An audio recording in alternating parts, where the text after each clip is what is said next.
नमस्कार दोस्तों, मैं संतोषी स्वागत करती हूं आपका आपके अपने YouTube चैनल संतोषी क्लासेस में। आज मैं फिर से हाजिर हूं एक नई स्टोरी लेके। स्टोरी का टाइटल है द सर्वेंट्स प्लाइट। इस स्टोरी को हम इंग्लिश टू हिंदी ट्रांसलेट करेंगे। एक एक वर्ड का हिंदी अर्थ मैं आपको बताते जाऊंगी, उनका करेक्ट प्रोनाउंसिएशन बताती जाऊंगी, और जो भी इस स्टोरी में ग्रामर का पार्ट होगा उसको भी हम बहुत डिटेल में सीखने वाले हैं। तो वीडियो बिल्कुल स्किप मत करिएगा, एंड तक बने रहिए वीडियो में, और वीडियो अच्छा लगे तो लाइक जरूर करिएगा। तो चलिए वीडियो को स्टार्ट करते हैं। सबसे पहले स्टोरी का टाइटल देखते हैं, द सर्वेंट्स प्लाइट। क्या मतलब हुआ? तो दोस्तों, सर्वेंट का मतलब होता है नौकर, एपोस्ट्रोफी एस का मतलब होता है का, के, की, प्लाइट का मतलब होता है दुर्दशा। तो इस पूरे सेंटेंस का क्या मतलब हुआ? द सर्वेंट्स प्लाइट का मतलब हुआ है नौकर की दुर्दशा। ये आज की हमारी स्टोरी का शीर्षक है, टाइटल है। अब मैं स्टोरी को पढ़ने जा रही हूँ, तो मेरी रिक्वेस्ट है आपसे, प्लीज वीडियो एंड तक देखिएगा। वीडियो अच्छा लगे तो लाइक जरूर करिएगा। चैनल पे पहली बार मेरा वीडियो देख रहे हैं तो चैनल को सब्सक्राइब भी कर लीजिएगा, और एक प्यारा सा कमेंट करके जरूर मुझे बताइए कि आप कौन से स्टेट से मेरा ये वीडियो देख रहे हैं। तो चलिए स्टार्ट करते हैं। One morning Akbar looked into the mirror. क्या मतलब हुआ? वन मॉर्निंग मतलब एक सुबह। Akbar looked into the mirror. तो दोस्तों, टेंस की बात करें तो ये जो वाक्य है ये पास्ट इंडेफिनिट का एफर्मेटिव वाक्य है।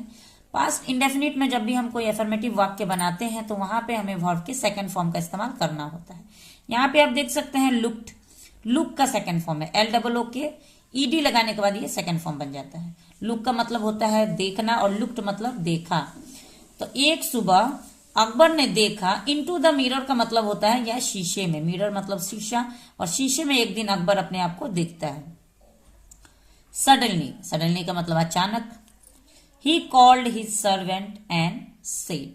तो दोस्तों, ये वाक्य भी पास्ट इंडेफिनिट का अफर्मेटिव वाक्य ही है। यहाँ पे भी आप देख सकते हैं कॉल्ड वर्ब का सेकेंड फॉर्म है, एंड सेड, से का सेकेंड फॉर्म सेड, कॉल का सेकेंड फॉर्म कॉल्ड।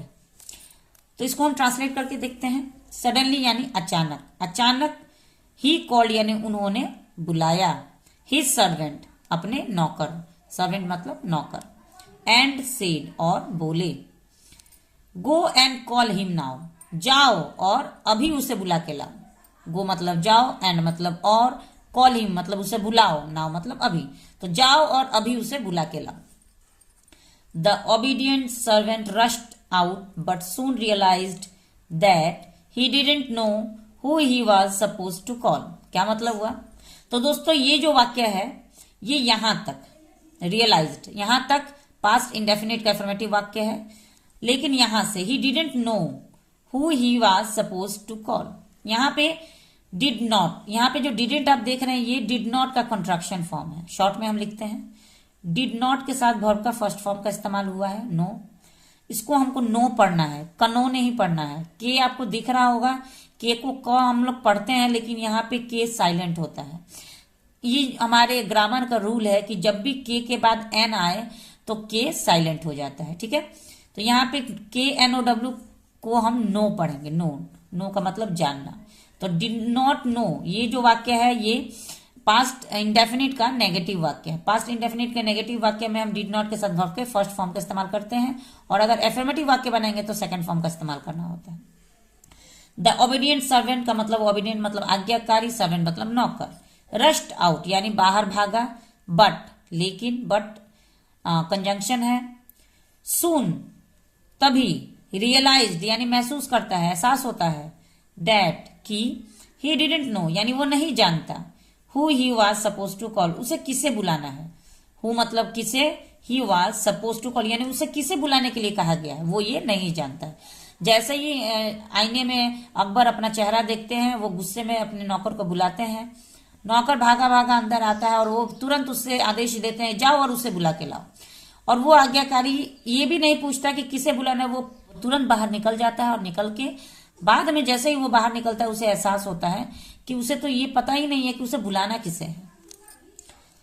बट लेकिन, he was terrified of asking Akbar least the emperor should be furious. दोस्तों, यहाँ पे आप देख सकते हैं नया वर्ड मीनिंग आपको देखने को मिल सकता है, टेरिफाइड। टेरिफाइड का मतलब होता है डरना, ठीक है। तो बट मतलब लेकिन, ही वॉज टेरिफाइड यानी वो डरता था, ऑफ आस्किंग यानी पूछने में, अकबर, अकबर से पूछने में डरता था। लीस्ट द एम्परर, कि कहीं सम्राट शुड बी फ्यूरियस, यानी कहीं सम्राट गुस्सा ना हो जाए। So he went to Akbar instead of narrated his plight. तो सो मतलब इसलिए ही वेंट, यहां पे वेंट गो का सेकंड फॉर्म है, गो का मतलब जाना, वेंट मतलब गया। तो ये वाक्य भी पास्ट इंडेफिनिट का एफर्मेटिव वाक्य है, वर्ब के सेकंड फॉर्म का इस्तेमाल किया गया है। तो सो मतलब इसलिए, ही वेंट यानी वो गया, टू बीरबल यानी वो बीरबल के पास जाता है, अकबर के पास नहीं जाता है, बीरबल के पास जाता है। इंस्टेड मतलब के बजाय, एंड नैरेटेड, नैरेटेड का मतलब होता है कहना, हिज प्लाइट यानी अपनी दुर्दशा वो जाके बीरबल से कहता है। Birbal asked the servant, Birbal ने उस नौकर से पूछा, what was the emperor doing when he called you. दोस्तों ये वाक्य जो है ये पास्ट कंटिन्यूअस का डबल इंटरोगेटिव सेंटेंस है। अब आप बोलेंगे डबल इंटरोगेटिव क्या होता है, तो हमने नॉर्मली 3 सेंटेंसेस पढ़े हैं, एक एफर्मेटिव, नेगेटिव एंड इंटरोगेटिव। लेकिन ऐसे सेंटेंसेस इंटरोगेटिव में भी 2 प्रकार के सेंटेंसेस होते हैं। ऐसे सेंटेंस, ऐसे क्वेश्चन जो हम पूछते हैं किसी से और उसके बदले में हमें जवाब हाँ या ना में मिलता है। जैसे अगर मैं क्वेश्चन पूछूं हिंदी में, हम जो पूछते हैं उसकी शुरुआत हम क्या से करते हैं, जैसे क्या तुमने खाना खाया, क्या तुम पढ़े, तो कोई बोलेगा हाँ या ना। लेकिन ऐसे सेंटेंस जिसमें आंसर जो होता है, जो उसका जवाब होता है, वो सिर्फ हाँ या ना में नहीं आप दे सकते हैं, उसमें हमें जो जवाब देना होता है वो डिटेल में देना होता है। जैसे कि तुम कहाँ गए थे, तो वहां पे तो आप नहीं बता सकते हाँ या ना, ये तो आंसर आपका नहीं होगा। तो ऐसी जगह पे हम डबल इंटरोगेटिव का इस्तेमाल करते हैं, यानी कि ऐसा सेंटेंस डबल इंटरोगेटिव कहलाता है जिसमें हमें WH फैमिली का इस्तेमाल करना पड़ता है। व्हाट का मतलब होता है क्या, ठीक है। इसी प्रकार क्या, कहाँ, कैसे, कौन, कब, ये सब डबल इंटरोगेटिव होता है। हिंदी में इसका इंग्लिश होता है हु, व्हेन, हाउ, वेयर। तो ये सब डबल इंटरोगेटिव में इस्तेमाल किया जाता है। यहाँ पे व्हाट का इस्तेमाल किया गया है, WH फैमिली का व्हाट है ये, तो इसीलिए मैंने इसे डबल इंटरोगेटिव कहा। और वाज के साथ वर्ब का फोर्थ फॉर्म का इस्तेमाल किया गया, यानी वर्ब के फर्स्ट फॉर्म में ING लगाने के बाद वर्ब का फोर्थ फॉर्म बन जाता है। नॉर्मली बेसिकली हम लोग 3 फॉर्म ही याद करते हैं, फोर्थ फॉर्म में तो वर्ब के पहले वाले फॉर्म में यानी डू जो फर्स्ट फॉर्म है इसी में हमें ING लगा देना, फोर्थ फॉर्म बन जाता है। आसान है, इसमें कुछ याद करने वाली चीज नहीं है। लेकिन बेसिकली हमको 3 फॉर्म याद करने पड़ते हैं, इसमें कोई चांस नहीं है। What was the emperor doing? What मतलब क्या, was मतलब थे, the emperor यानी सम्राट, doing मतलब कर रहे। तो सम्राट क्या कर रहे थे, when he called you जब उन्होंने तुम्हें बुलाया। ये सवाल बीरबल ने उस नौकर से पूछा। The servant said, नौकर ने कहा, he was looking into the mirror। दोस्तों ये वाक्य पास्ट कंटिन्यूअस का एफर्मेटिव वाक्य है, क्योंकि पास्ट कंटिन्यूअस में जब भी हम कोई एफर्मेटिव वाक्य बनाते हैं वहां पे हमें वाज या वर के साथ वर्ब के फोर्थ फॉर्म का इस्तेमाल करना होता है। यहाँ पे आप देख सकते हैं लुकिंग वर्ब का फोर्थ फॉर्म है। ही वॉज लुकिंग मतलब वो देख रहे थे, लुक का मतलब होता है देखना, तो वह देख रहे थे। इनटू द मिरर यानी शीशे में देख रहे थे। बीरबल सेड, बीरबल ने कहा, it means the emperor notice that his hair had grown long. दोस्तों ये वाक्य आप देख सकते हैं हेड के साथ वर्ब के थर्ड फॉर्म का इस्तेमाल किया गया है। तो जिस वाक्य में हेड के साथ वर्ब के थर्ड फॉर्म का इस्तेमाल किया जाता है वैसा वाक्य हमारा पास्ट परफेक्ट का एफर्मेटिव वाक्य कहलाता है। तो ये वाक्य पास्ट परफेक्ट का एफर्मेटिव वाक्य है। पास्ट परफेक्ट में जब भी हम कोई एफर्मेटिव वाक्य बनाते हैं वहां पे हमें हेड के साथ वर्ब की थर्ड फॉर्म का इस्तेमाल करना पड़ता है, ठीक है। It means the emperor noticed that, इसका मतलब है कि सम्राट इस बात पर ध्यान दिए थे, दैट कि हिज हेयर यानी उनके बाल हैड ग्रोन लॉन्ग, ये कि लंबे हो चुके थे, उनके बाल लंबे हो चुके थे, इस बात पर सम्राट को ध्यान आया होगा।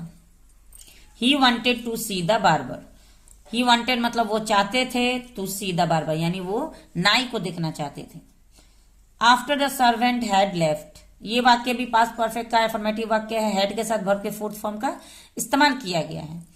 तो आफ्टर मतलब के बाद, द सर्वेंट यानी वह नौकर, हैड लेफ्ट मतलब जा चुका था, जैसे नौकर के जाने के बाद यानी जैसे ही नौकर जा चुका था उसके बाद Akbar realized that he had not told the servant whom to call.